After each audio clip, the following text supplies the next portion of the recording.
avanzado, ¿no?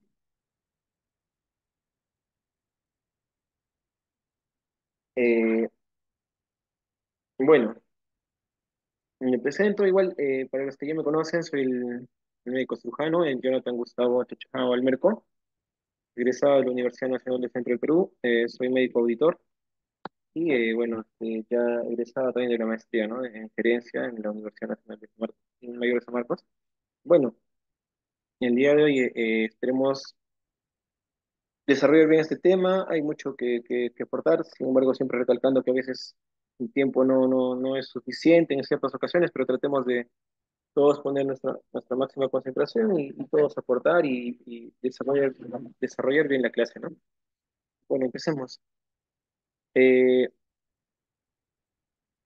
el objetivo de esta reunión es revisar los fundamentos del soporte vital básico y avanzado, el tratamiento y el manejo del paro cardiorrespiratorio, el manejo tanto de la vía aérea y el soporte ventilatorio, ver el uso de algunos medicamentos y el tratamiento de las arritmias, y, ¿no? Que en este caso podemos notar a las bradiarritmias y las taquiarritmias, ¿no? Eso es lo que más o menos vamos a desarrollar en la clase. Como ya se ha ido mencionando en este tema, va a depender mucho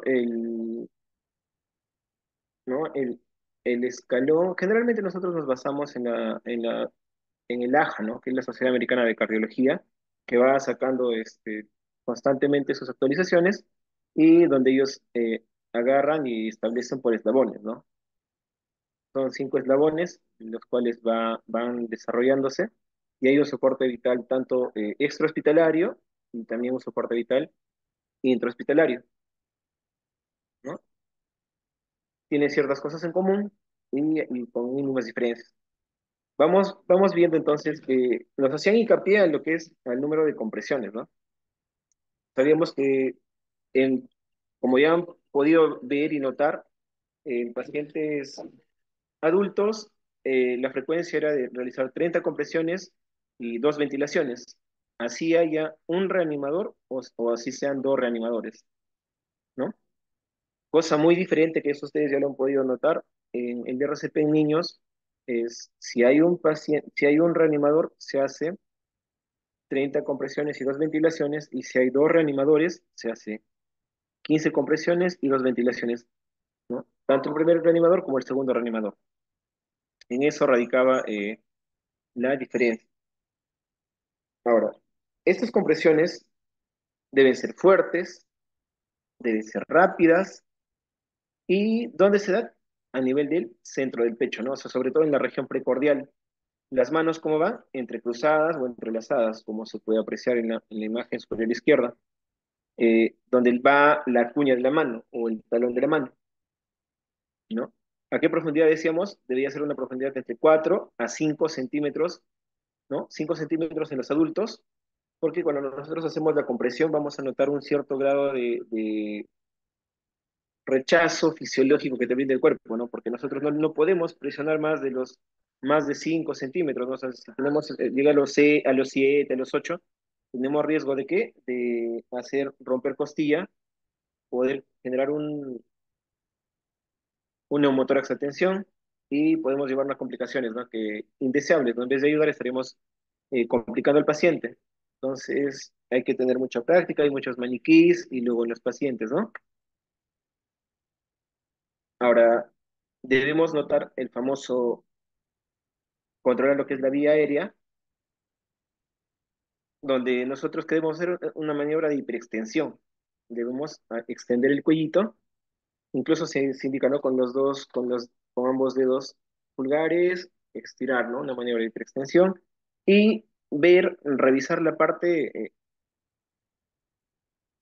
de la cavidad bucal, que nos permite en muchas ocasiones los pacientes pueden estar en un cuadro, están inconscientes, pero por alguna asfixia, quizás por un OVC, ¿no? Obstrucción de vía aérea por cuerpo extraño, a veces puede haber rasgos de carne, trozos de carne, o algún otro tipo de cuerpo extraño que esté en la cavidad, ¿no? Y que eso le esté generando un proceso de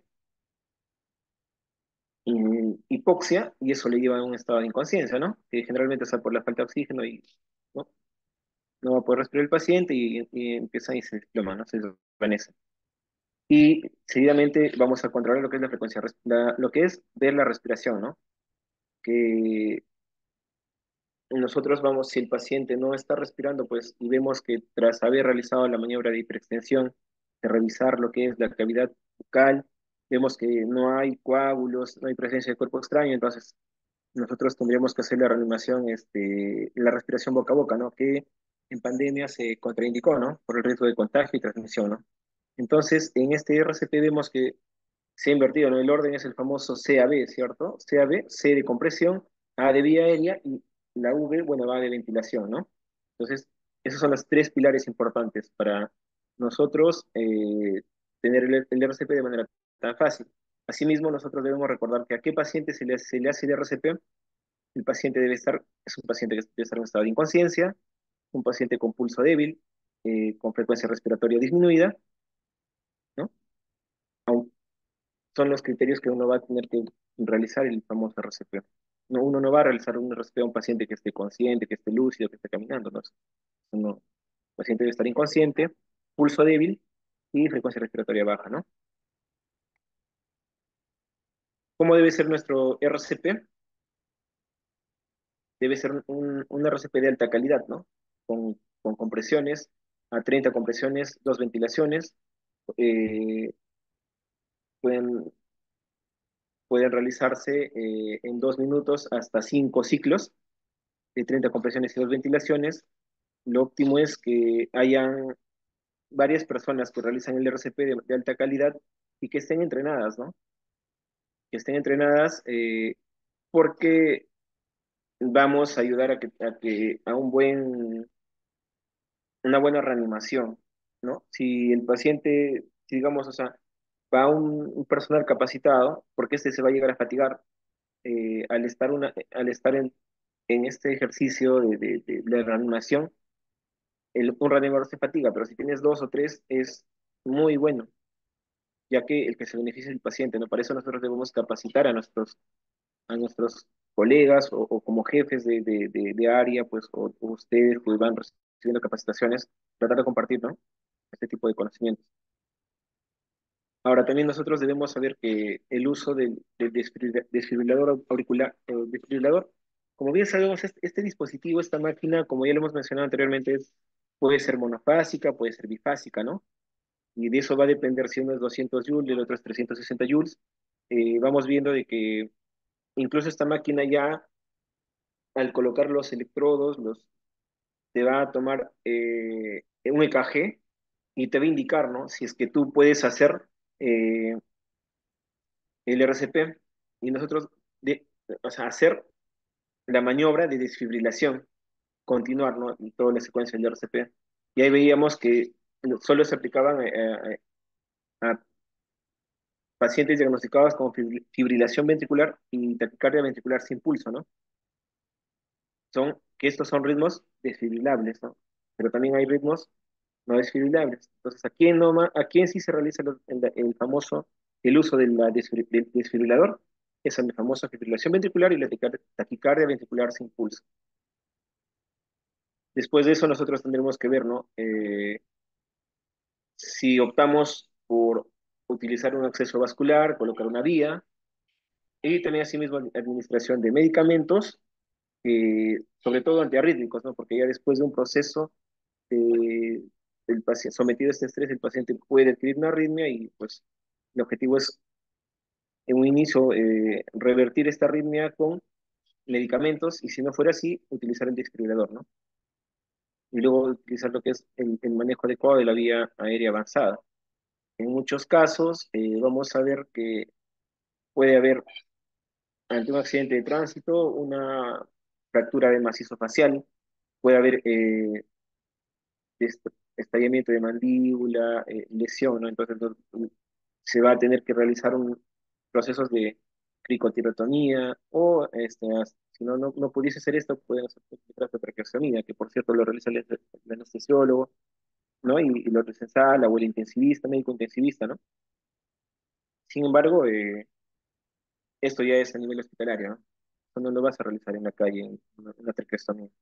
cuidando bien sobre los nervios que tenemos ahí, nervios de fonación, etcétera, que hay que tener mucho cuidado. Acá es lo que les mencionaba, ¿no? Esto es la famosa cadena de supervivencia que es como fuente la Asociación Americana de Cardiología. Como les mencionaba, acá van dos tipos de soporte vital, ¿no? Encontramos estos para manejo, reanimación, ¿no? En ambientes extrahospitalarios, este es el caso, ¿no? Y vemos los 5 eslabones que deben estar bien ordenados, ¿no? Entonces ahí vamos viendo que el primer eslabón, ¿en qué consiste? En, en reconocer y activar el sistema de respuesta a emergencia, ¿no? Entonces, para eso primero uno tiene que reconocer que si está en la capacidad de resolver o no resolver la emergencia o el evento adverso, ¿no? Si yo soy consciente que necesito ayuda, pues, y siempre va a ser así, uno no va a poder hacerlo todo solo. Entonces, uno sereno pide ayuda, ¿no? Y organiza, si hubiera gente alrededor del paciente que se encuentre inconsciente o si fue un accidente, llama, ¿no? Ahí tenemos al serenazgo, al policía, a los bomberos, tenemos brigadas de SAMU, etcétera. Que hay personas que te van a dar la mano. Entonces, uno primero activa el sistema de respuesta a emergencia. Seguidamente, si el personal está entrenado, para eso nos capacitamos, se debe realizar la reanimación cardiopulmonar, el RCP, de alta calidad, ¿no? Donde se vuelve a aplicar los preceptos que ya se les mencionó, ¿no? ¿Cómo deben estar las manos? Entrelazadas. ¿En qué lugar se realiza el RCP? En la región precordial. ¿A qué profundidad uno debe realizar hasta qué profundidad compresiones? Entre 5 hasta 6 centímetros como máximo de profundidad te van a dar, ¿ya? Segundo, las manos deben estar de manera perpendicular, o sea, deben formar un ángulo de 90 grados. No puedes, no puedes, eh, no puedes hacer un RCP así como que imagínate los infladores antiguos como inflando una pelota o una bicicleta, la llanta de una bicicleta, ¿no? O sea, donde tú flexionas las manos. No, la mano debe ir a un ángulo de 90 grados. Habiendo hecho, ¿no? En un ciclo de 5 ciclos de 30 compresiones y 2 ventilaciones en 2 minutos, habiendo un reanimador, hace 30 compresiones, 2 ventilaciones, y si hubiese dos, igual, ¿no? Ahora, después de haber hecho nuestro RCP, pasaríamos al siguiente eslabón, que sería la desfibrilación rápida. Para eso también debo estar entrenado en el manejo del equipo o del desfibrilador, ¿no? No es difícil, porque la máquina hace todo el trabajo por ti. Eh, es leer el manual que tiene el propio desfibrilador. Y como les mencioné en algún momento, los convencionales, los que conocemos, hay un bifásico y hay un monofásico. Sin embargo, han estado entrando desfibriladores nuevos, donde fui a capacitaciones, habían hasta 300 joules, 310 joules, eso, pero son en las nuevas ambulancias japonesas que han estado de donación, que han llevado a las direzas, ¿no? Y se van modificando, ¿no? Pero ya ellos ya tienen sus criterios y sus parámetros. Y hablando en sí del equipo, es que el equipo tú colocas los electrodos, colocas las placas y ellos te van a realizar el famoso EKG.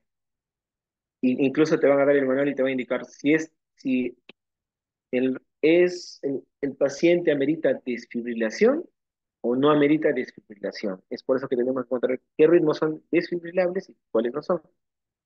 Básicamente para que se quede grabado esto y nos podamos llevar de la clase esto es que los ritmos desfibrilables generalmente son dos, ¿no? La fibrilación ventricular y la taquicardia ventricular sin pulso, esos dos. ¿Ya? Asimismo, el siguiente eslabón en qué consiste en brindar, ¿no? el servicio de emergencia médica básica y avanzada al momento de trasladar al establecimiento de salud o al establecimiento de mayor complejidad más cercana que tengas, ¿no? Porque no lo vas a llevar a una posta donde no encontramos o un centro de salud que es básico, ¿no?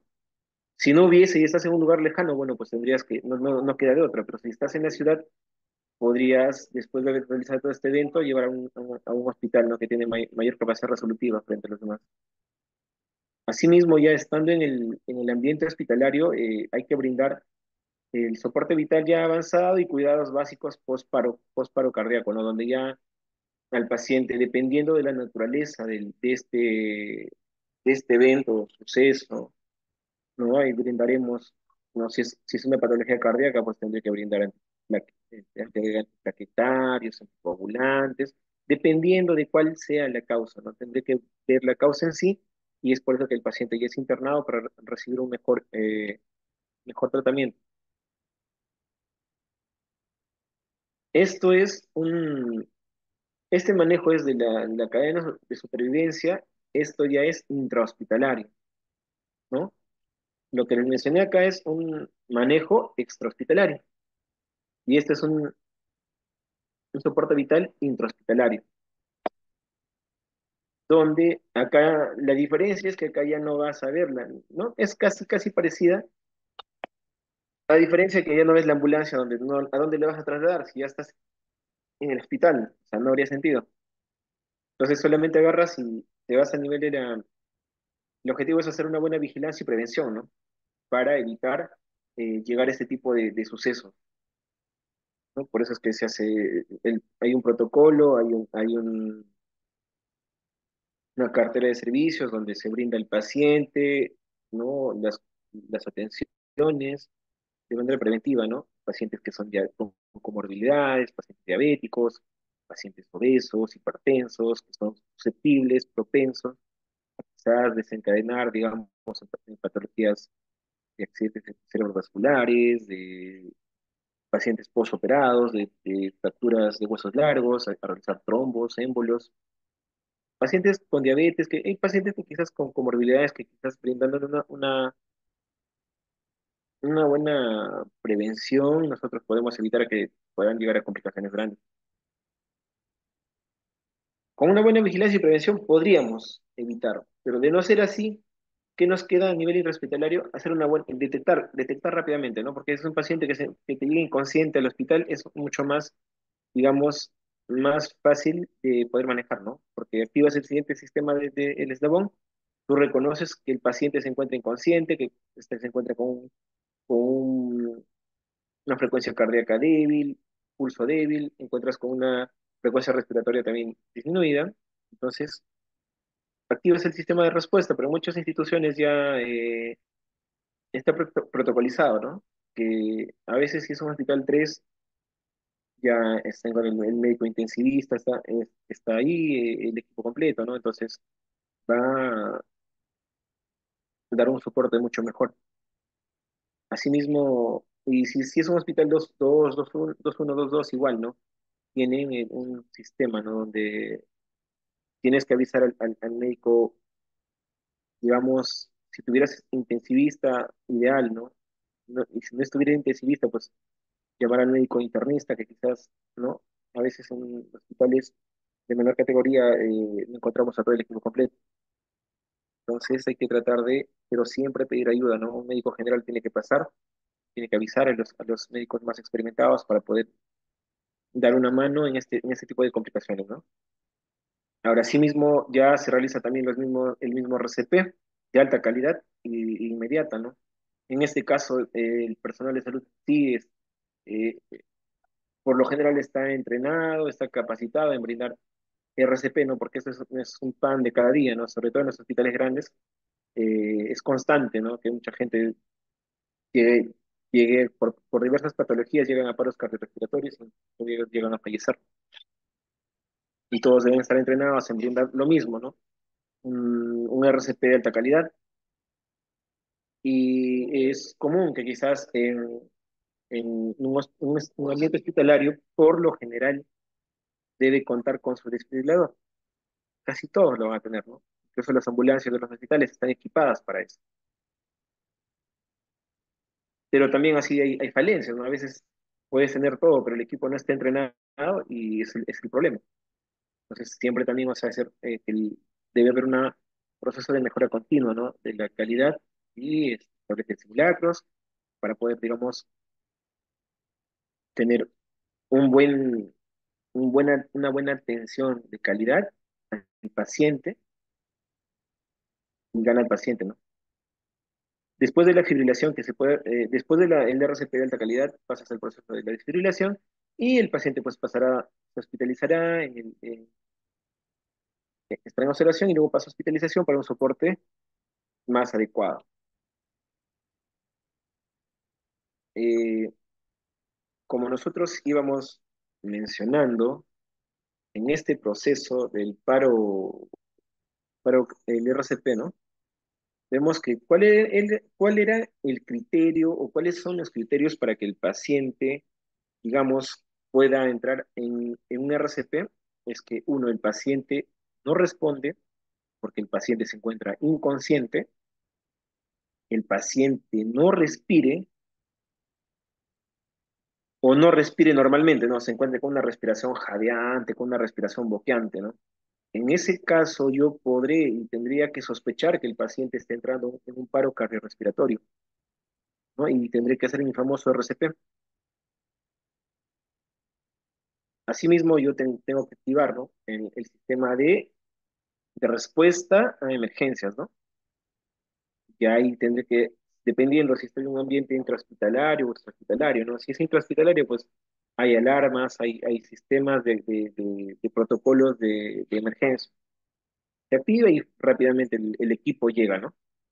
Y es bonito, ¿no? Porque llegará el personal del laboratorio listando ya sus, ¿no? Sus paquetes regulares, llegan los de es la cuenta sangre, o sea, se activa, ¿no? Es como cada hospital, cada institución tiene, ¿no? Diversos protocolos para cada patología, ¿no?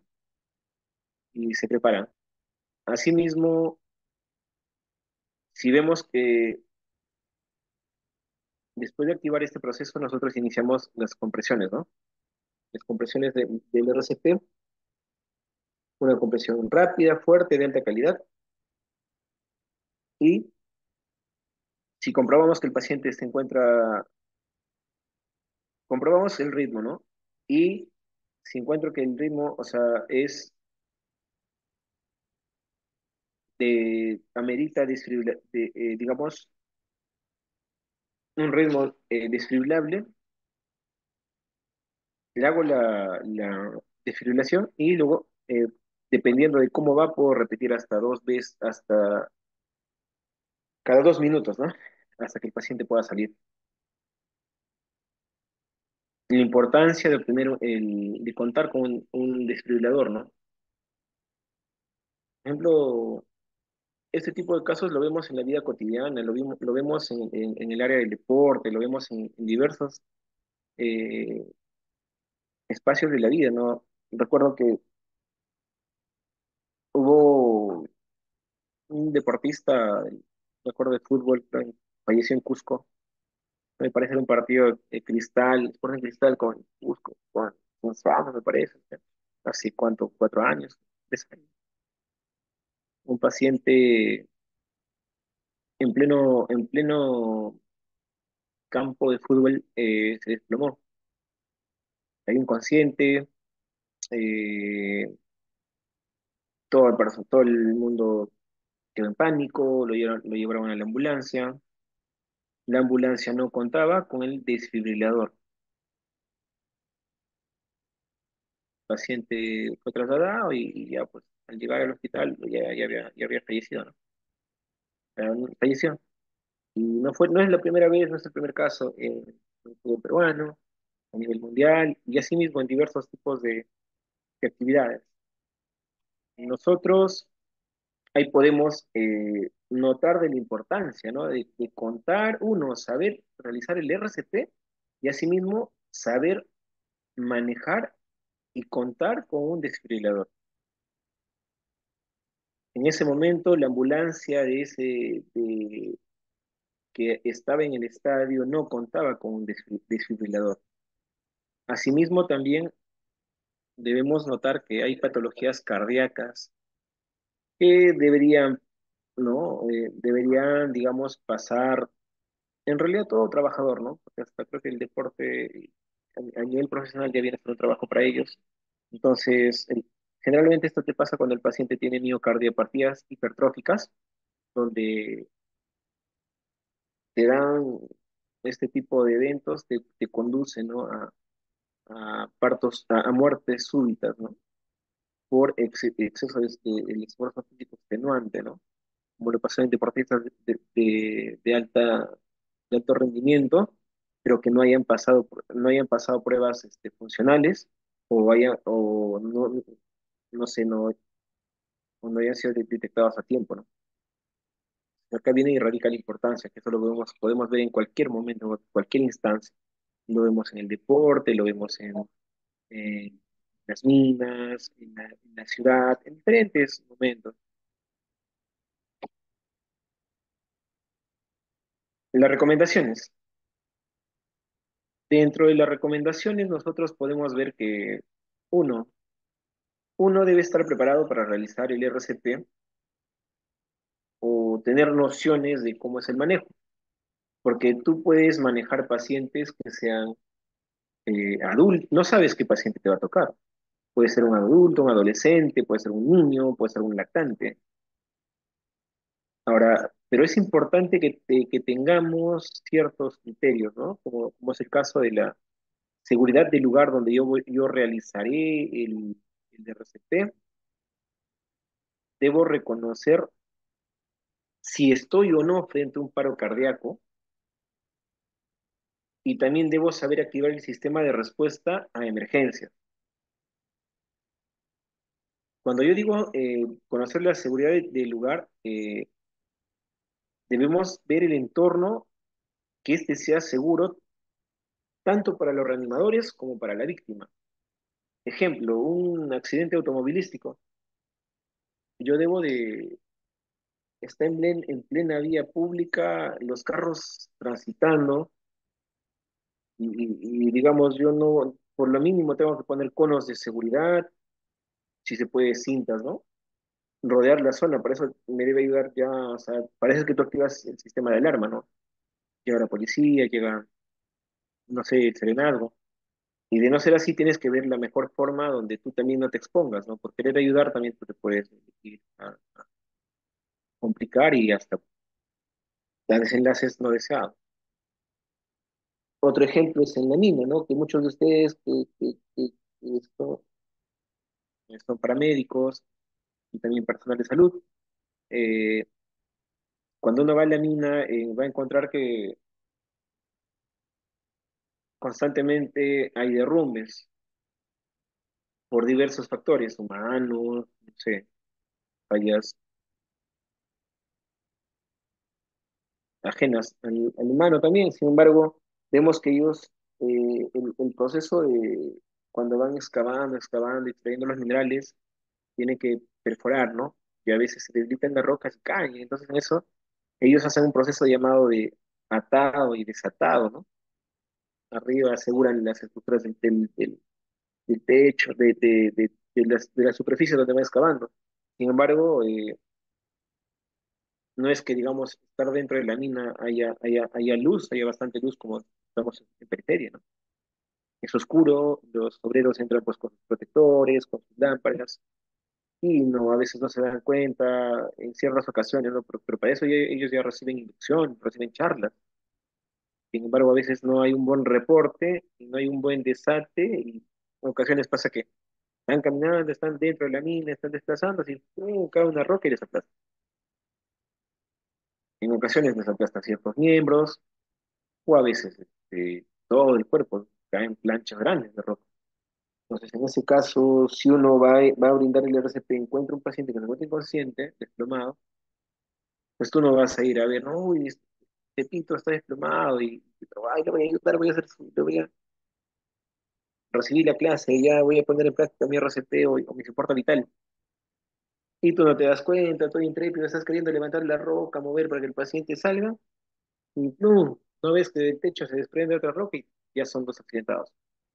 Entonces, con esto seguridad del lugar indica de que uno debe ver todo, ¿no? Tanto la parte, el contexto, en cualquier escenario. Puede ser en la ciudad, en la mina, hasta en el propio hospital, en cualquier lugar. Segundo, debo reconocer claramente si estoy frente a un paro cardíaco o no. ¿Para eso qué debo hacer? Debo comprobar si el paciente me responde o no me responde. Y entonces, pero por ende nosotros tenemos que primero hacer, generalmente se realiza a los pacientes CRCP cuando están inconscientes. No te va a responder. Porque si te responde, pues estamos, el paciente, digamos, muchas veces no ameritará. El paciente no respira, o solo jadea o boquea, ¿no? Es decir, o sea, tiene una respiración alterada. O cuando tú te pones a detectar el pulso del paciente y no han pasado 10 segundos y no puedes realizarlo, entonces también es un signo presuntivo, ¿no? Asimismo, eh, cuando uno comprueba el pulso y la respiración puede realizarse simultáneamente en menos de 10 segundos.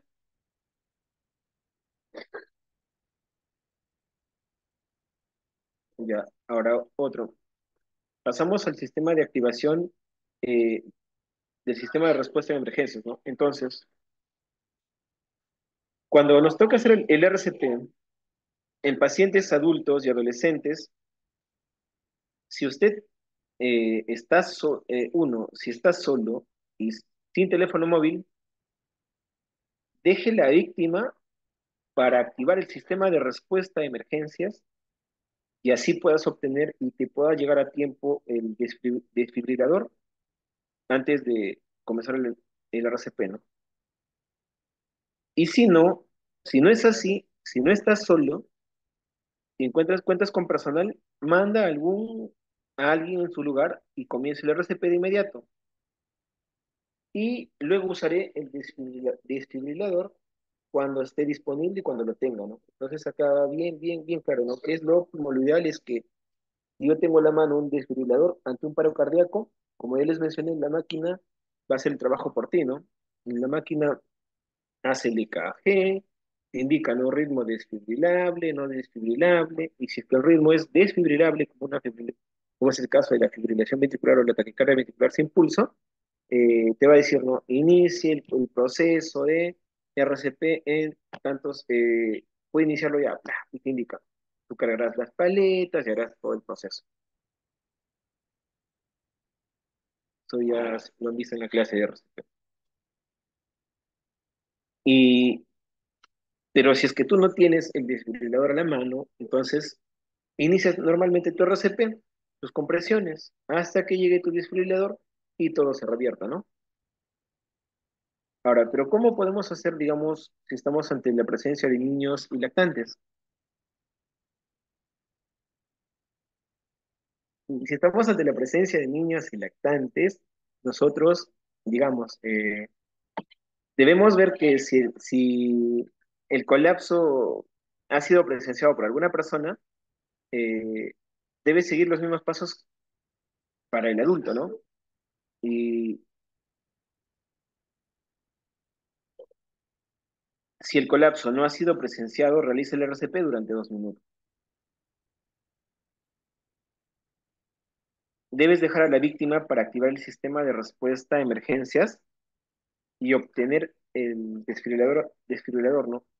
Y luego tienes que volver a donde estaba el niño lactante y realizar el RCP.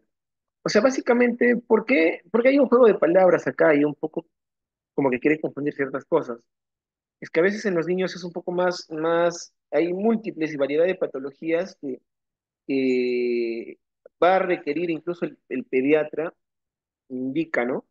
Dice, si el paciente está, digamos, tuvo una convulsión febril, ¿no? O sea, normalmente el pacientito puede tener una temperatura, una fiebre, ¿no? Digamos de 38 grados, algunos llegan a 39 hasta 40. Y hay convulsiones febriles, donde el paciente por la temperatura elevada, los niños sobre todo, agarran La fiebre es tan alta que elevan los centros térmicos, los agarran y se alteran y el paciente empieza a convulsionar. Convulsiona y en ciertos momentos pierde el conocimiento. Y en muchas ocasiones el personal o la persona pues, no se da cuenta. O porque también cuando convulsiona un pediátrico o un neonato, no necesariamente hace la convulsión que hacen las personas, los adultos epilépticos, a veces que cuando están en el piso se desesperan y mueven los brazos y mueven las piernas y están así temblando, ¿no? Mm, En ellos suele ser diferente, porque puede ser un neonato, un niño, sobre todo los neonatos,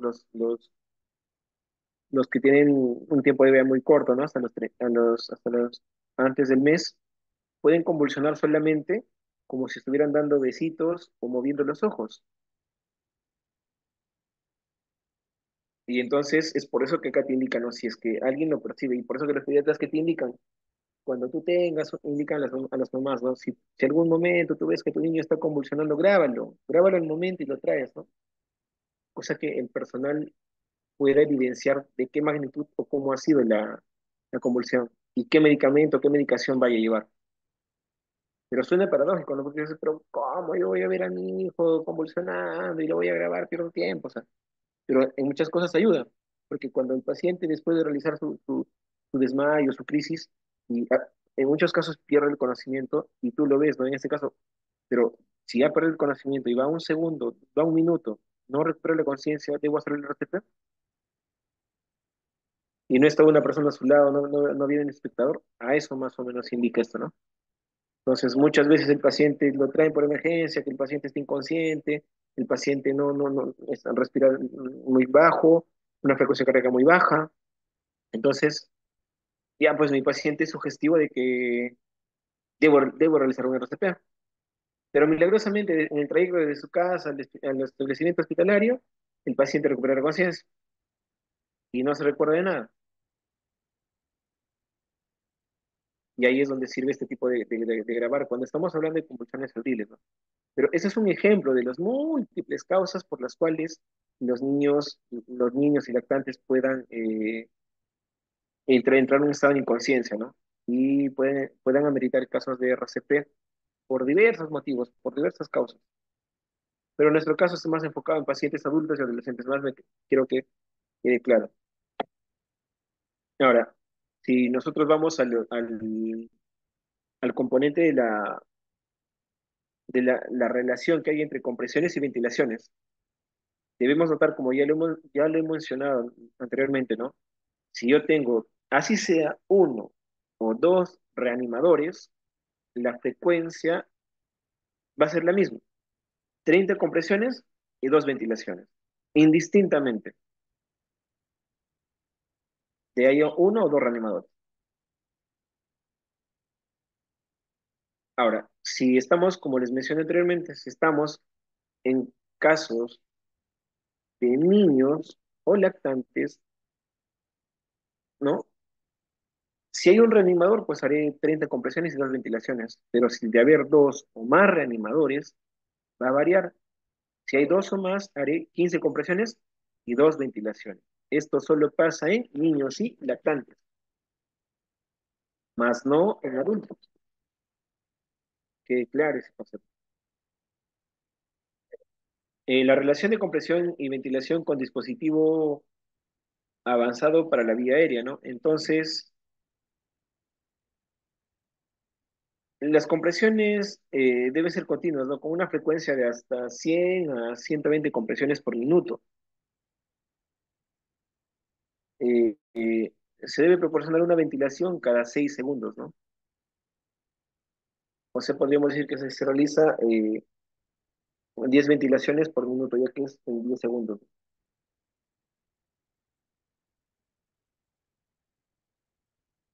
La frecuencia de compresiones, como he ido mencionando, es de 100 a 120 compresiones por minuto.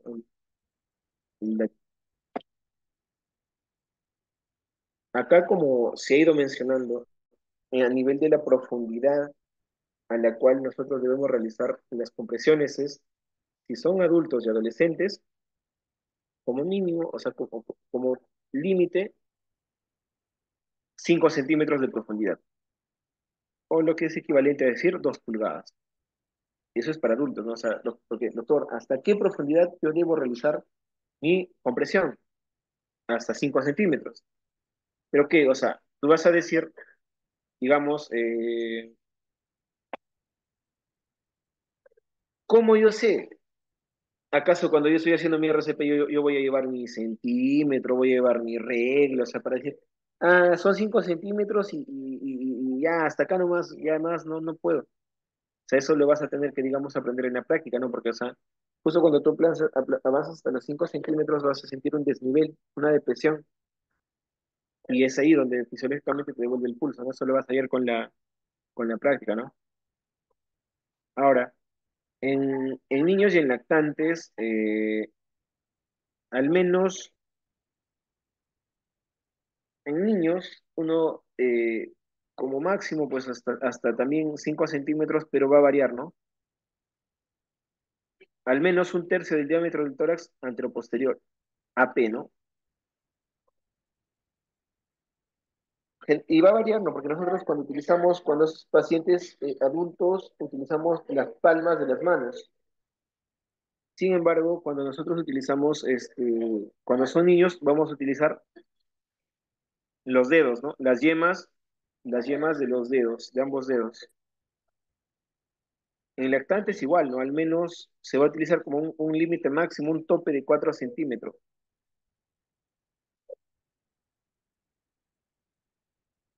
de profundidad. Estamos hablando a nivel de profundidad que existe, sobre todo en la región precordial, hasta la depresión que nosotros pues, estamos considerando. Acá vamos en cuanto a la colocación de las manos y cómo se realiza esto, ¿no? Si es adulto y adolescente, nosotros utilizaremos las dos manos en la mitad inferior del esternón. O sea, estamos hablando más o menos a la altura de la apófisis y foides, ¿no? En la mitad estamos llegando a esa zona. En pacientes, en niños, vamos a ver que igual, ¿no? Vamos a utilizar las dos manos o una mano. Si es un niño muy pequeño, en la mitad inferior del esternón. Ahora, pero si nosotros vamos a hablar a nivel de lactantes, si hay un reanimador, ¿qué van a emplear acá? Dos dedos en el centro del tórax, justo por debajo de la línea de los pezones o línea intermamilar. Y si son dos reanimadores, igual, ¿no? Los dos pulgares y manos alrededor del tórax, en el centro del tórax, justo por debajo de la línea de los pezones. O sea, entonces acá la gran diferencia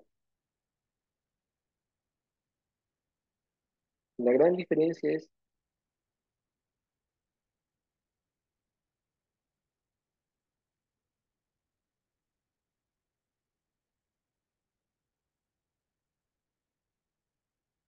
como podemos notar,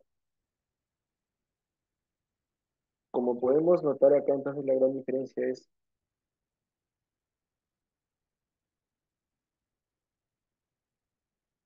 si nosotros vemos en tanto en adultos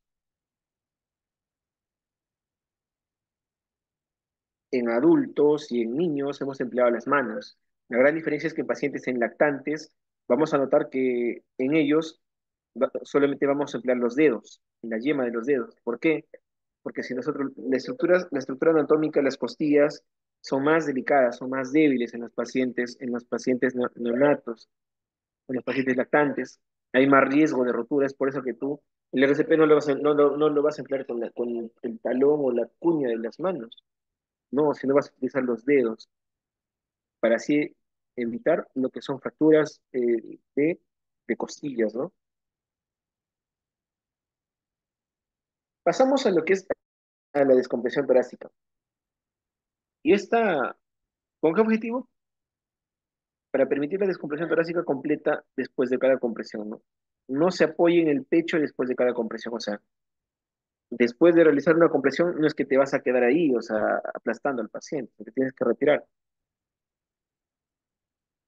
y debes evitar al mínimo eh, la interrupción de las compresiones, ¿no? O sea, lo óptimo es que sea seguido. Y si vas a poner pausas, que sean menos de 10 segundos. Es por eso que si tú realizas una maniobra de RCP de alta calidad, te vas a fatigar. Y es por eso que lo óptimo es que se empleen de uno a dos a dos reanimadores, que es lo óptimo, ¿no? Dos a más.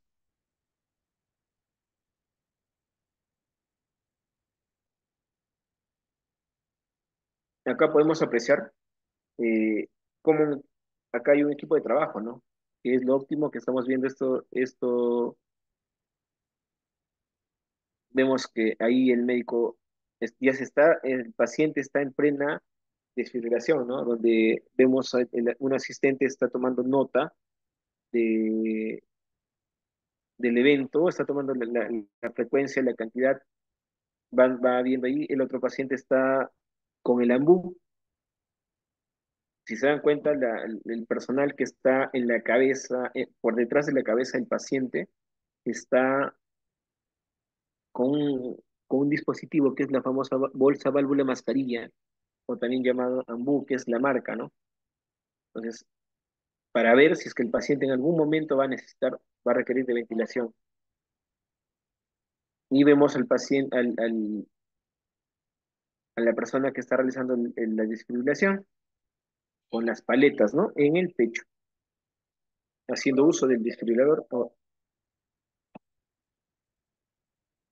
¿Qué requisitos o qué criterios debe cumplir el líder del equipo? Ojo que esto del RCP y atenciones de urgencias, de emergencias, a veces el personal más capacitado se puede llegar a bloquear incluso. ¿Por qué? Eh, porque no hay que tener nervios de acero. Gracias. Hay que tener nervios de acero. ¿Por qué? Porque el líder puede haber un accidente de tránsito, puede haber un evento muy de gran magnitud y hay mucha gente que al ver tanta gente sangrando con fracturas y con cosas, ya gente inconsciente por choque hipovolémico o simplemente personas que están sanas pero están desmayadas, el personal puede, por más capacitado y entrenado que está, puede perder digamos, la serenidad y eso no es ideal. Si un personal va a realizar este tipo de actividades, tiene que tener los nervios de acero y la seguridad respectiva, y solo así pues tendrá éxito, ¿no? Y estando en ese momento, pues cualquier personal del equipo puede convertirse en líder en ese momento y organizar al equipo. ¿Qué hace el líder? No importando cosa, lo óptimo es que, digamos, el médico, el profesional, encabece, ¿no? Pero a veces va a haber situaciones donde no va a ser así y va a ganar la persona que esté más experimentada en eso. Y si es mi paramédico que ha tenido un montón de eventos y sucesos y maneja bien la situación, pues él guiará, ¿no? Y organiza el equipo, supervisa las acciones individuales, informa a los miembros del equipo, coordina la respuesta del equipo, entrena y asesora, facilita explicaciones y brinda un cuidado integral al paciente. O sea, estas son las funciones que el líder debe tener, ¿no? Pero una cosa es la teoría y otra cosa es la práctica, ¿no? O sea, en la teoría es lo que debe hacer. Realmente, en la cabeza va a ir un profesional de la salud, pero en la práctica a veces no se cumple, ¿no? Pero todos nos entrenamos para eso, porque en cualquier momento, cualquiera de nosotros puede ser líder, un líder del equipo y en el manejo, porque estando recibiendo nuestras capacitaciones y sobre todo poniéndolas en práctica, no sabemos frente a qué nos podemos enfrentar. A lo mejor tú estás ahí de transeúnte y de día libre y te toca. Entonces, tú lo que podrías pues hacer es, digamos, emplear todo esto y organizas y manejas la situación.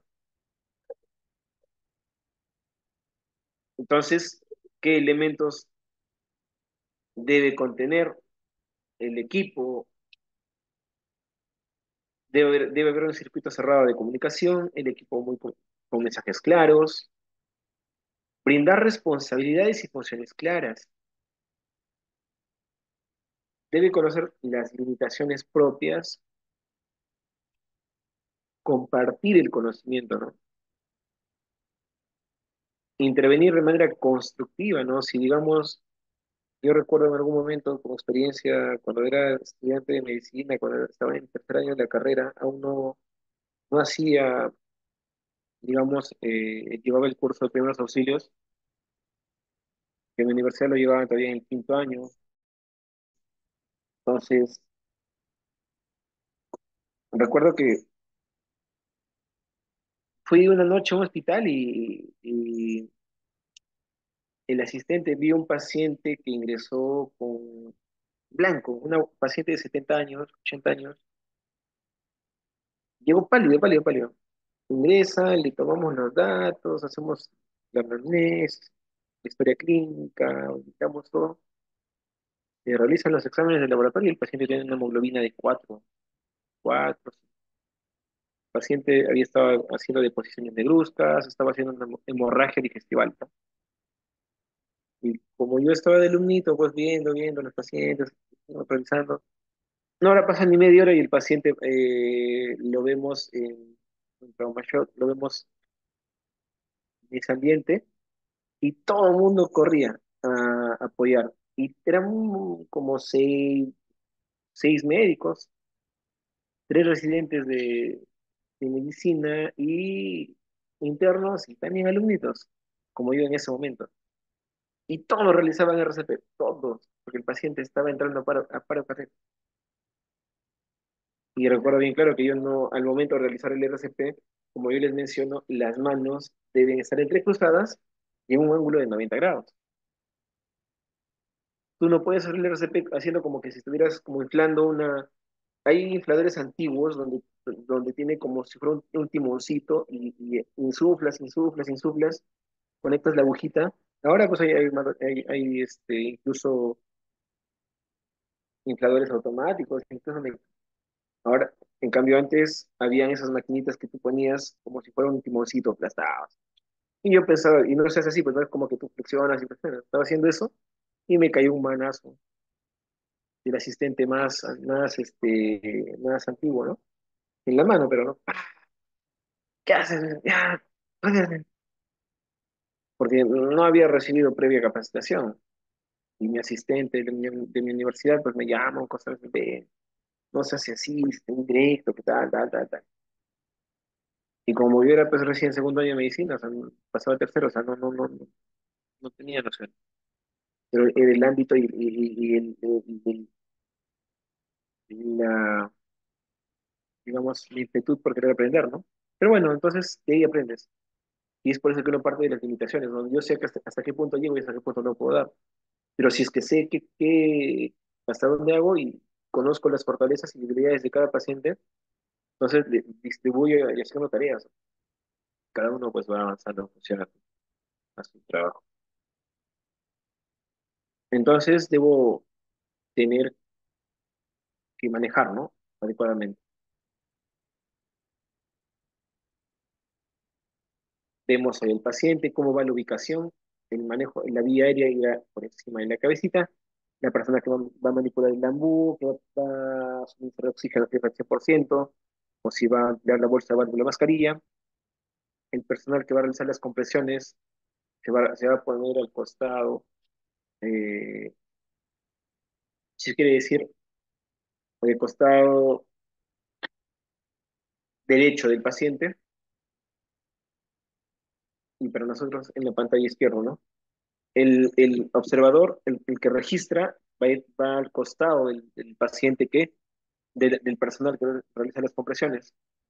El líder va a la altura, al nivel de los pies del paciente, para que tenga una visión, un panorama, ¿no? Y vaya dirigiendo las funciones a cada uno. El monitoreo desfibrilador va al lado izquierdo de la pierna del paciente y la medicación está yendo pues, al costado del brazo izquierdo. Entonces, es la disposición de la cual debería llevar, ¿no? Pero estamos viendo esto es un caso hipotético, en donde contamos con equipo completo, ¿no? Vemos que hay un líder, hay una persona que maneja la vía aérea, una persona que va a realizar las compresiones, el personal que va a registrar y anotar. Estamos viendo acá como mínimo unos 3, 4 pacientes. Si deseas, el personal que va a brindar la medicación y el desfibrilador que lleva por sí solo en ese lado, ¿no? Pues como mínimo estamos viendo ahí a 5 personas, que es lo óptimo, ¿no? Pero en muchos casos no pasa así. Solamente tenemos al médico, al paramédico y nada más. Son dos. Y es por eso la rigurosidad de que la necesidad imperiosa de conocer este tema.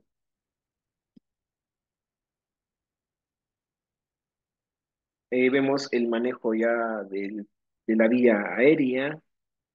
En este caso, lo óptimo, pues los especialistas y los encargados en este asunto van a ser los anestesiólogos, ¿no? Los que van a poner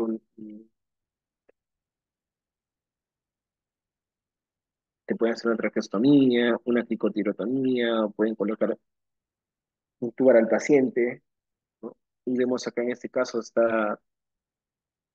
está visualizando la parte, es lo óptimo, ¿no? Que si te dicen, ¿no? Hay que realizar una exploración de vías aéreas superiores, es con ese aparato, ¿no? Y entonces le está, al revisar, se puede visualizar si es que vemos un cuerpo extraño, hay un coágulo, mm, algo que esté obstruyendo el pasaje de las vías aéreas. Y ayuda mucho. Si nosotros podemos retirar con eso, sería muy adecuado y podríamos revertir el estado del cual está pasando el paciente. Entonces, nuevamente, ¿no?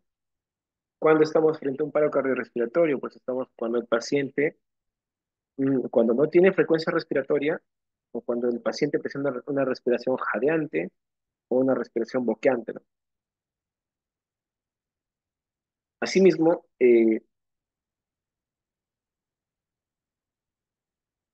cuando presenta una respiración inadecuada, hay que buscar la manera de brindar ventilación y una oxigenación efectiva, ya que el cerebro, pues, sin oxígeno no te aguanta más de 30 segundos, ¿no? Y asimismo nosotros debemos verificar si tiene o no, si hay pulso, ¿no? Si el pulso es débil, y la frecuencia de la ventilación, ¿no? Entonces, vamos a tener dispositivos para la vía aérea, ¿no? Y acá es lo que yo les mencionaba, ¿no? La famosa bolsa mascarilla, ¿no? O la bolsa válvula mascarilla, que es el famoso AMBU. Y, y cómo es el manejo de la ventilación durante un paro cardíaco y cómo es la ventilación durante un paro respiratorio. Si nosotros vemos que el paciente está pasando por un paro cardíaco, como ya se ha mencionado, utilizaremos dos ventilaciones después de las 30 compresiones. El ritmo, ¿no? 1, 2, 3, 4, 5, 29, 30. Continúas con tus ventilaciones, que son dos, y con este dispositivo que da bolsa válvula mascarilla, también llamado AMBU. Y si estamos frente a un paro respiratorio, donde encontramos que el paciente no respira, lo más fácil, oxímetro, ¿no? O vía manual, vía inspección de la contracción del diafragma y todo ello. Si vemos que hay una ventilación, si estamos frente a un paro respiratorio, se brindará una ventilación cada 5 a 6 segundos. En total viene a ser entre 10 a 12 ventilaciones por minuto, ¿no?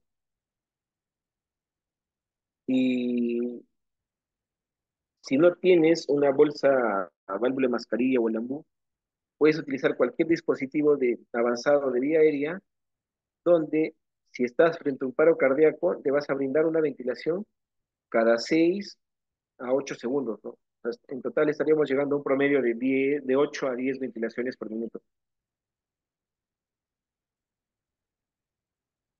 ¿Cómo mantenemos la vía aérea permeable, ¿no? Como se les mencionaba, se debe realizar una maniobra de hiperextensión del cuello, y al realizar esta hiperextensión vamos a apreciar, nos va a dar nos permite una visualización de la vía aérea, ¿no? Ahí es donde nosotros podemos notar en muchos casos si el paciente, uno, que al hacer esta maniobra de hiperextensión podemos que el ingreso del oxígeno al cuerpo, digamos, sea más eh, fácil. Siguiente, si también cuando tú haces ese tipo de proceso,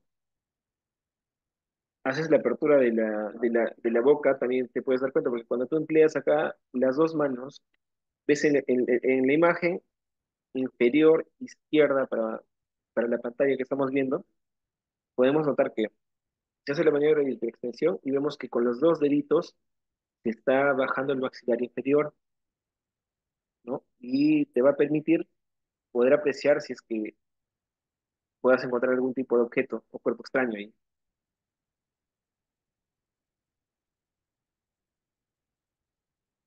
Esto es la famosa ventilación con la bolsa mascarilla, ¿no? Esto es el famoso ombú. Esto es de acá, si pueden apreciar ahí, ahí se ve la enfermera o ¿no? El personal de la femenina, personal de salud, está empleando un dispositivo. Lo está colocando y al final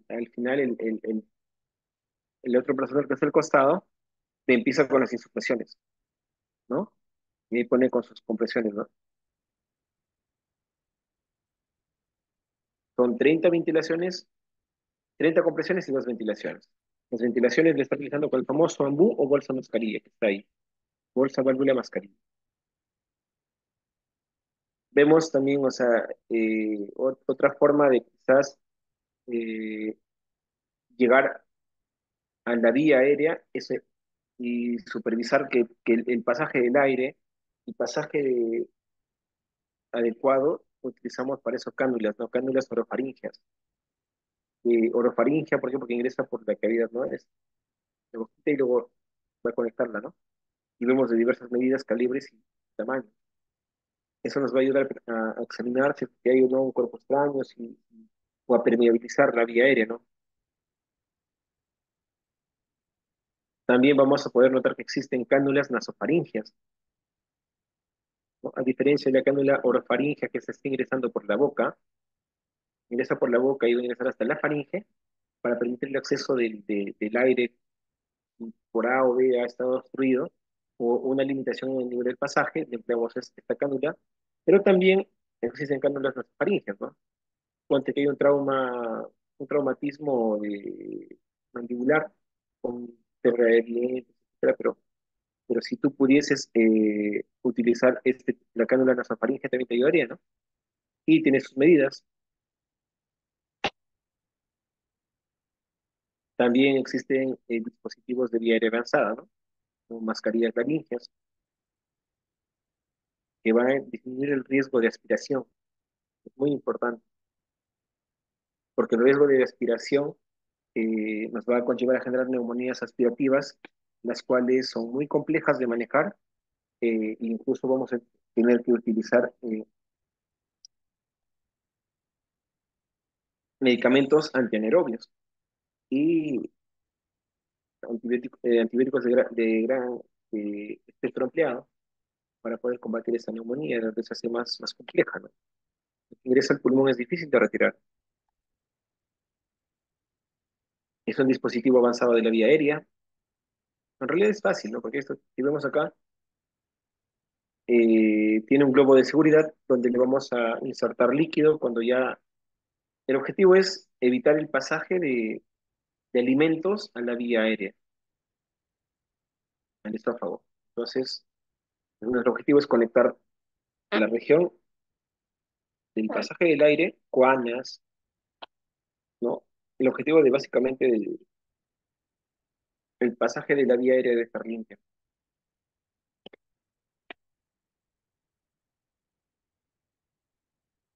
Tenemos el dispositivo avanzado de la vía aérea, ¿no? Donde encontramos puntos que son importantes como el punto ADFH, ¿no? Donde, ¿qué es el punto A? Es el famoso obturador esofágico, en el cual vamos a hacer la ventilación en la tráquea a través de las aberturas laterales. La D que viene a ser el balón faríngeo, que va a estar inflado para evitar la F, el balón esofágico traqueal inflado también, y la H son los marcadores de dientes, donde debemos insertar hasta que las líneas del marcador se encuentran a la altura de los dientes, van indicando los reparos.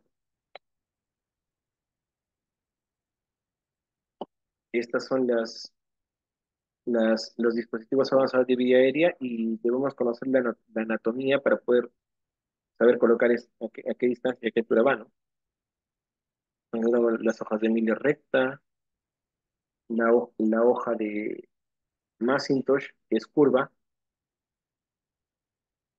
en este caso la hoja a nivel del ángulo de imagen, en la imagen izquierda, vemos que la línea es recta, ¿no? El ingreso. Cambio acá en la imagen lateral derecha, esta curva,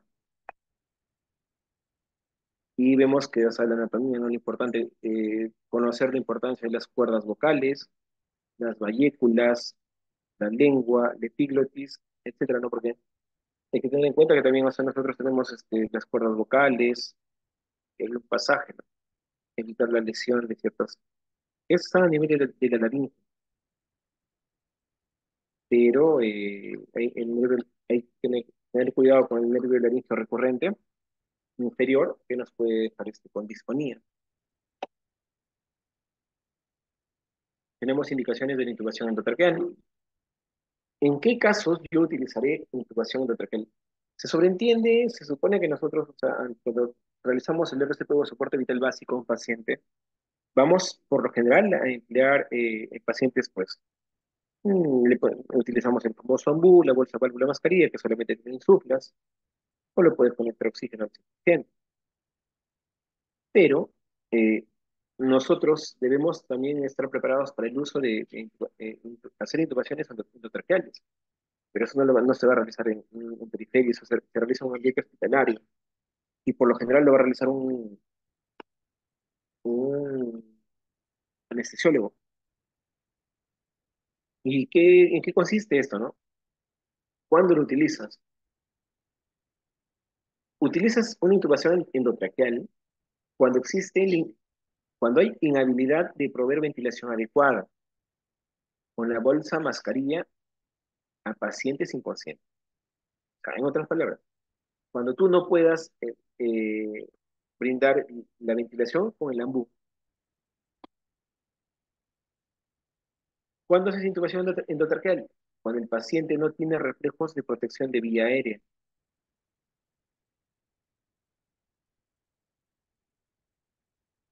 Debe ser colocado por proveedores expertos con el entrenamiento apropiado. Idealmente se debe colocar en menos de 10 segundos y entre el 6 al 25% son mal colocados.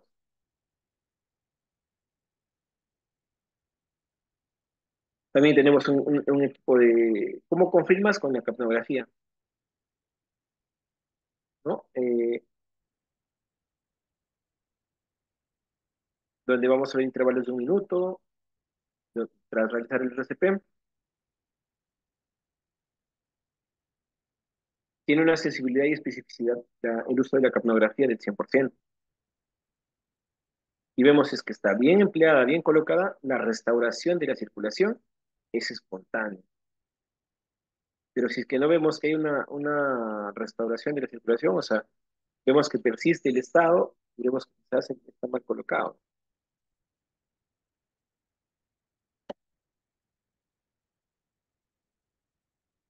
Siempre debemos recordar, buenas noches, siempre debemos recordar que eh, No hay estudios en los que se demuestren el tiempo más oportuno para colocación de dispositivos de vía aérea avanzada. O sea, esto es relativo, ¿no? Porque los estudios paran cambiando, ¿no? No es todo respetable.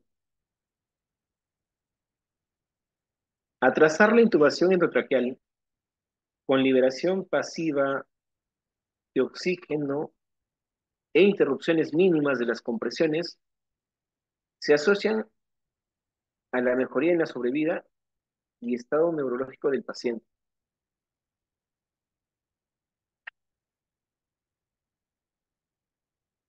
¿no? Entonces, ahí vemos la importancia de también realizar la famosa intubación endotraqueal.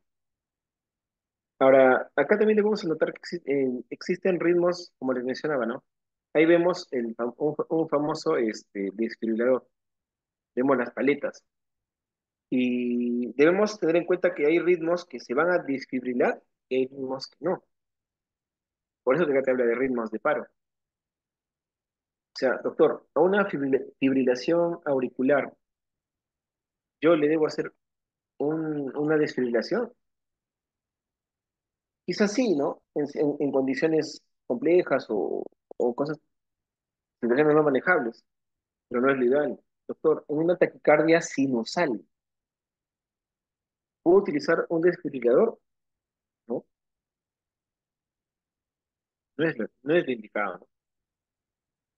En un síndrome de Wolff-Parkinson-White, no sé, ¿no? Una patología, bifumismo, etcétera, no va a estar indicado, pero cuando encontramos ritmos desfibrilables, sí. Entonces, acá vamos a notar parte de esto. El ritmo inicial común de un paro cardíaco, de un paro presenciado, generalmente vamos a notar que si el paciente está sometido a un paro cardiorrespiratorio, va a presentar una fibrilación ventricular o una taquicardia paroxística supraventricular, ¿no? Taquicardia ventricular sin pulso. Esos dos, ¿no? Son los ritmos desfibrilables. Fibrilación ventricular y la taquicardia ventricular sin pulso. Ahora, si el corazón sigue siendo viable, el nodo sinusal puede reanudar la actividad eléctrica. O sea, nosotros debemos acá en este punto saber que tenemos dos marcapasos. Tenemos el nodo sinusal, o también llamado el nódulo de Key-Plaque, y también tenemos el nódulo auriculoventricular, o también llamado el de Aschoff-Tawara.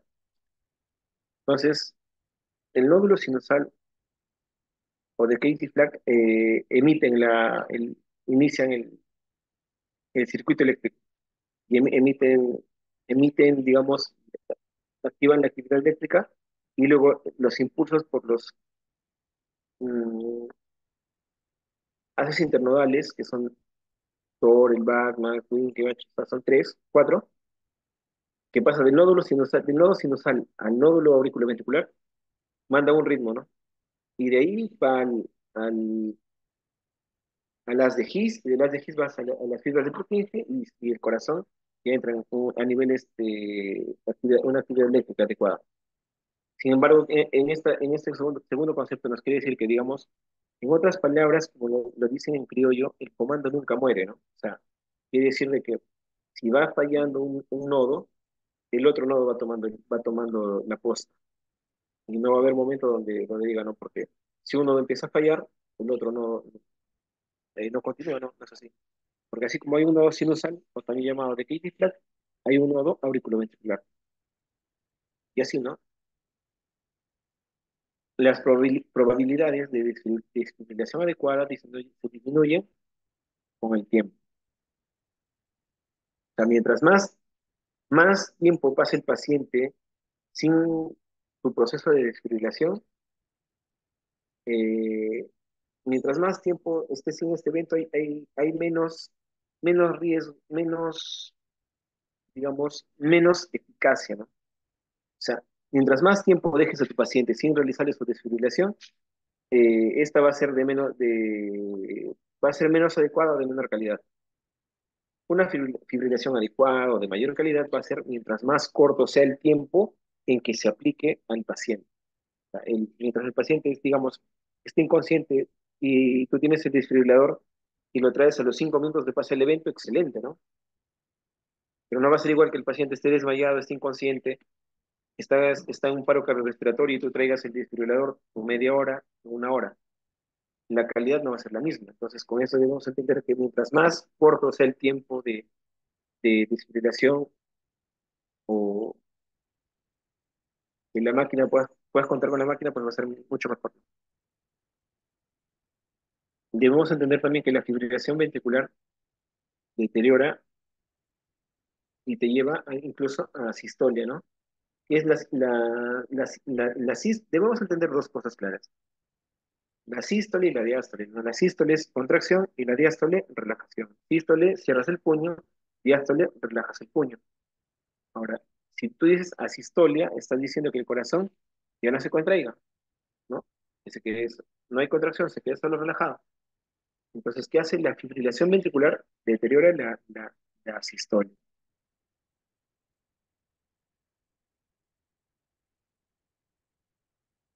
La probabilidad de sobrevivencia o supervivencia es, si tú tienes un paciente con un paro cardiorrespiratorio, vas a tener dos grupos. A pacientes que se les ha realizado el RCP, la reanimación cardiopulmonar, tienen una sobrevida del 21%. Y a pacientes que también estén con un paro cardiorrespiratorio, los cuales no se les realiza un RCP, van a tener una sobrevida del 5%. Entonces, mientras estos son estudios que ya los pacientes, tras realizar su RCP, entonces, ¿qué conviene? ¿Quién tendrá más tasa de supervivencia o sobrevida? Un paciente que no se le, al que se realiza o al que no se le realiza. La respuesta cae de madura, ¿no? El paciente que se ha realizado el RCP tiene mayor supervivencia, un mejor pronóstico conforme pasa el tiempo, en un 21%. Y en este caso nosotros vamos a notar que existen, acá es a donde yo iba, hay ritmos desfibrilables y ritmos no desfibrilables. Y acá normalmente todo paciente con paro cardiorrespiratorio va a tener generalmente estos cuatro diagnósticos. Encontraremos pacientes con fibrilación ventricular, taquicardia ventricular sin pulso, pacientes con actividad eléctrica sin pulso y asistolia, de los cuales los que están pintados de rojo o resaltados de rojo en letras, vamos a notar que tanto la fibrilación ventricular como la taquicardia ventricular sin pulso son ritmos desfibrilables que van a meritar el uso de este famoso desfibrilador. ¿Cómo, doctor, llego a este punto? O sea, ¿cómo debo ser ya? Doctor, yo no soy médico, no llevé el curso de cardiología, no hice la lectura del EKG. ¿De qué me estás hablando? ¿O cómo llego a ese diagnóstico? Porque lo he mencionado, si es que no es así, lo óptimo es que te pongas a repasar o a leer. Hace tiempo les mencioné, ¿no? Hay un libro llamado Dubin, que es muy bueno, que te indica, es el coquito del EKG, ¿no? Paso a paso te indica. Y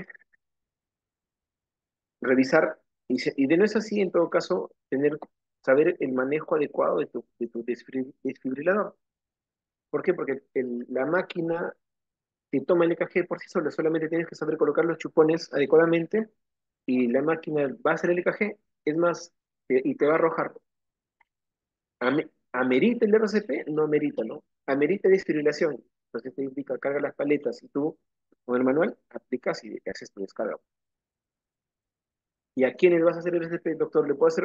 ¿Le hago mi desfibrilación a un paciente con asistolia o un paciente con actividad eléctrica sin pulso? No, pues. Entonces, en ese sentido, solo debo aplicar estos dos tipos de pacientes. Estamos hablando con el contexto de un paro cardiorrespiratorio, ¿no? Paro cardiorrespiratorio. Y siempre debemos realizarnos estas preguntas, ¿no? Doctor, cómo es la frecuencia? ¿Rápida o lenta? ¿Cómo se cuenta, no? Si muchos de ustedes ya han hecho, es uno, 2, 3, 4, 5, a ese ritmo, y 1, 2, 3, 4, 5, 6, 7, 8, 9, 29, 30, metilas. No estás yendo así, ¿no? Uno, dos, tres, no, es rápida, pero sin llegar a la vehemencia, ¿no? Es rápida con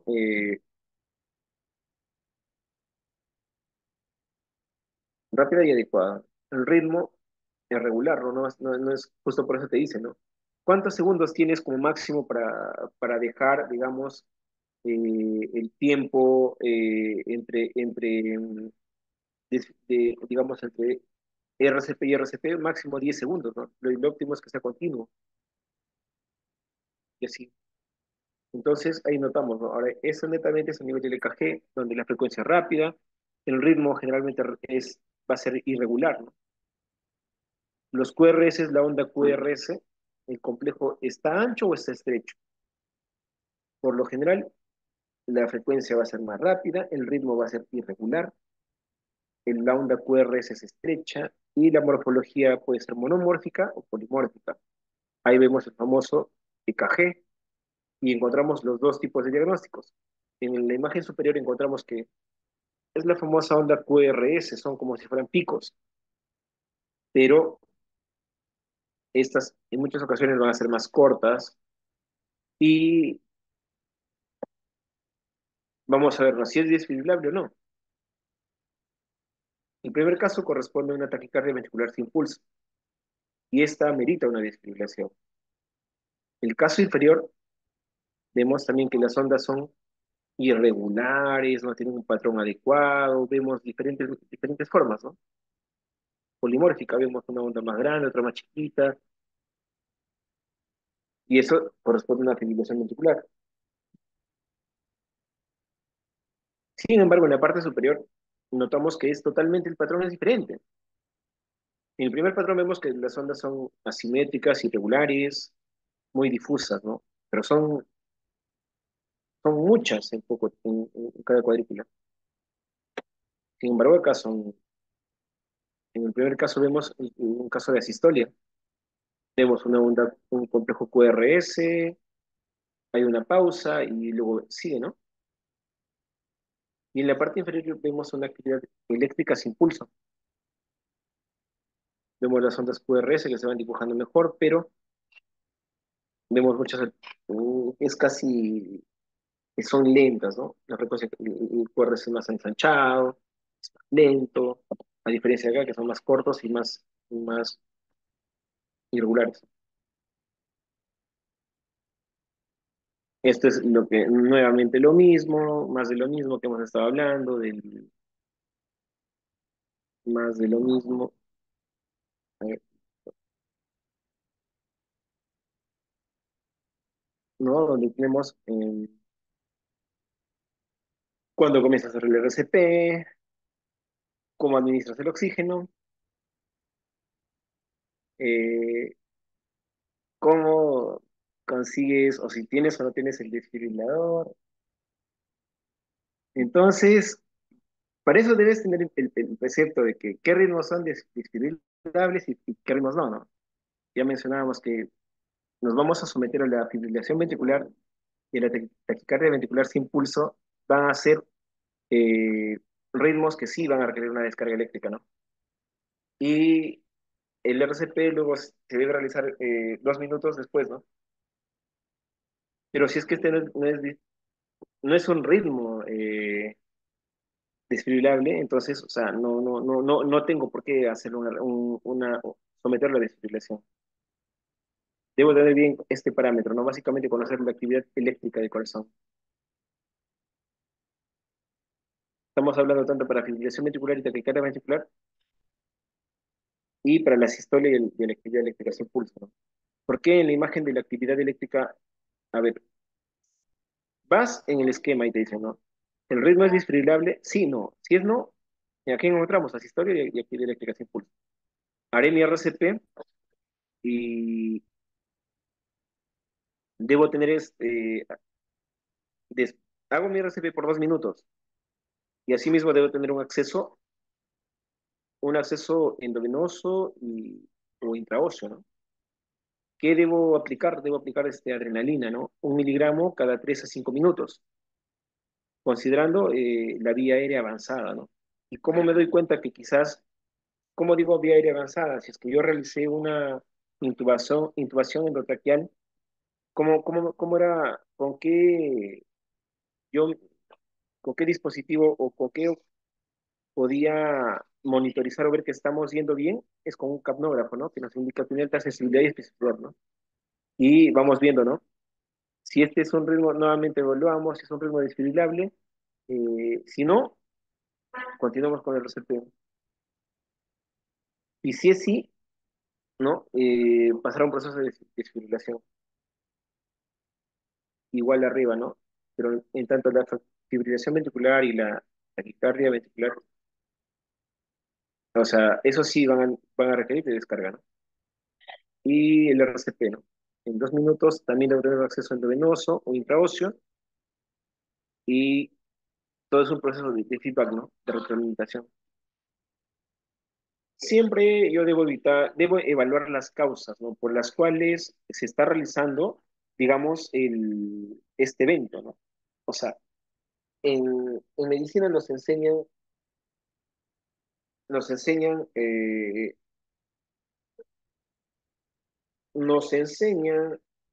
a descartar, ¿no? Así como si ustedes han visto el Doctor House, han visto todo basado en diagnósticos diferenciales y para llegar a una buena causa, entonces debemos siempre plantear, digamos, ¿no? Un paciente, uno, para yo hacer un soporte vital básico, los requisitos número uno es que el paciente esté inconsciente, el paciente tenga un pulso débil, tenga una frecuencia respiratoria baja, y para eso yo tengo causas, ¿no? De las cuales pueden ser muchas reversibles, ¿no? Como es el caso de un paciente puede estar inconsciente, con pulso débil y frecuencia respiratoria baja, si el paciente tiene un cuadro hipovolemia, tiene un sangrado por ahí, o está con un proceso diarreico. Hay un paciente que está en hipoxia, cuando por ejemplo, les da un mal de montaña aguda, cuando hay pacientes vomitadores, cuando hay pacientes que están gestantes con hiperemesis gravídica, cuadros de hipocalcemia, hipercalemia, ¿no? Cuando el sodio está bajo, cuadros de hipotermia, cuando yo me encuentro frente a cuadros de neumotórax a tensión, de taponamiento cardíaco, asimismo cuando hay ingesta de sustancias nocivas, toxinas, frente a un cuadro de trombosis pulmonar o trombosis hasta coronaria, ¿no? Cuando, digamos, hay procesos de embolismo o tromboembolismo pulmonar. ¿Qué sustancias, con qué debo tener qué aditivos? Debo tener a la mano adrenalina, noradrenalina, lidocaína, naloxona y atropina, ¿no? Que nos van a ayudar, pues, son sustancias que son importantísimas para nuestro manejo. Recapitulando, ¿no? Que esto es un ciclo, ¿no? Como nuevamente, ya para casi ir culminando, vemos que nuevamente haces el llamado, activas el sistema de emergencia, tienes el proceso de RCP, administras oxígeno, conectas el monitor o desfibrilador, empiezas con RCPs continuos, no debe haber más de 10 segundos no debe haber, no debe haber intervalos, no que me canso y descanso, no, como máximo 10 segundos. Debo comprobar el ritmo, si ya superé este proceso, hago un absceso de vía intraósea endovenosa, coloco epinefrina de 3 a 5 minutos, le doy amiodarona para casos de fibrilación ventricular y taquicardia ventricular refractaria, También debo considerar la posibilidad de dispositivos avanzados para la vía aérea, ¿no? En casos de traqueostomía. ¿Cómo los evalúo? Con la capnografía. Y vamos en ese proceso.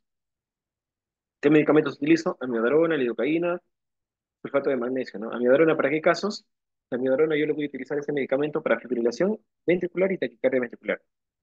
¿A qué dosis? A 300 miligramos y a 150 miligramos en espacios de 3 a 5 minutos. Voy a brindar, el uso de la lidocaína es opcional, ¿no? Y le puedo utilizar pues, entre 1 a 1,5 miligramos por kilo de peso y brindarlo entre 0,5 a 0,75 miligramos entre 5 a 10 minutos. Puedo llegar como máximo hasta 3 miligramos. También puedo utilizar el sulfato de magnesio en casos de torsada de Points, que es una arritmia, ¿no? Es una patología con alteración eléctrica. La dosis de 1 a 2 gramos en 10 mililitros de dextrosa